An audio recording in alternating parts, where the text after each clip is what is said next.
বন্ধ হয়ে গেল ভারতের একমাত্র স্বয়ংক্রিয় কসাইখানা। পশু হত্যা এবং কেনাবেচা সংক্রান্ত বিষয়ে ভারত জুড়ে বিতর্ক চরমে।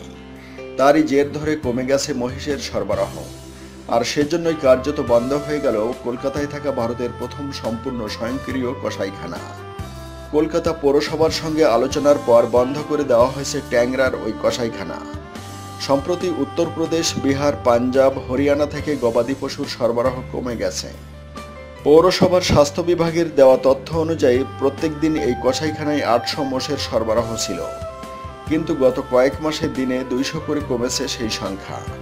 শহরের এই কসাইখানায় প্রত্যেক দিন অন্তত 1200 গবাদি পশু রাখার ও কাটার ব্যবস্থা ছিল। সেখান থেকে বিভিন্ন জায়গায় মাংস সরবরাহ দেওয়া হতো। এটি তৈরি করতে 25 কোটি টাকা খরচ হয়েছিল। প্রত্যেক ধাপে পশু চিকিৎসক দিয়ে পরীক্ষা করানো হতো এখানে। এরপর এসি গাড়িতে সেই মাংস সরবরাহ করা হতো। প্রসঙ্গত, কিছুদিন আগেই ভারতের কেন্দ্রীয় সরকারের পক্ষ থেকে গোহত্যা সংক্রান্ত একটি নোটিশ দেওয়া হয়েছে।